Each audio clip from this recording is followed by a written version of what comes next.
Hello and welcome to the second episode of the A to Z of leadership.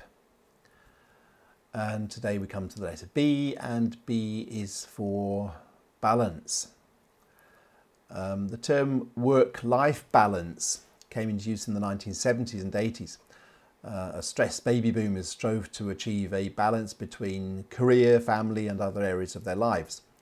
But this term seems to suggest that there's life and then there's work, whilst I believe that work is just one aspect of life as a whole, which is of course multifaceted. The founder of individual psychology, Alfred Adler, believed that for all people there are three basic life tasks: work, friendship and love or intimacy.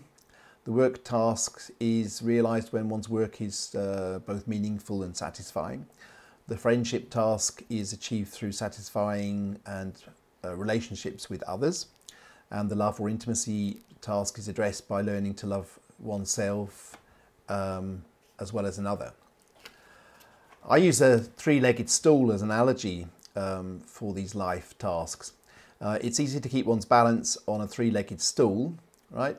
In fact, a three-legged stool is more balanced than the fourth, but that's another subject. But if one leg is missing, things start to get difficult, let alone if there's only one leg. It's hard work not to fall over.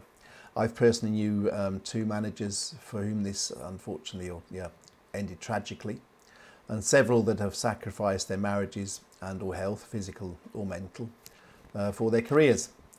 You may know somebody who's been in that same boat.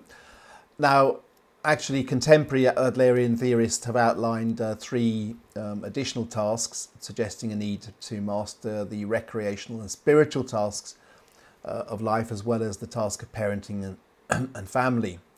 Now, mentally healthy people strive to master or keep in balance all of these tasks or areas of their life, which ultimately represent the challenges or the challenge of life as such.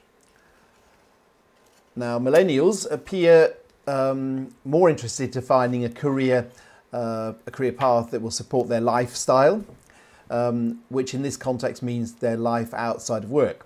This generation think in terms of what lives they want to live and then find a job and employer which will support this.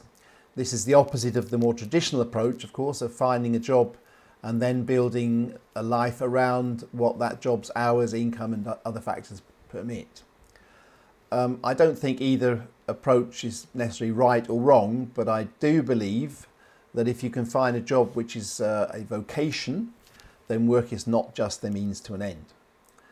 Now, life happens and it's not possible to have all of the areas of your lives in balance all of the time. I think most of us, or most of the audience, will be able to relate to that.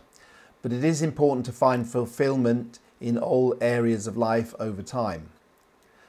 Now, if you can't lead yourself, you can't really lead others either. And I am certainly of the opinion that the best leaders are those who lead balanced lives. So that concludes the second of the A to Z of leadership. I hope you enjoyed it.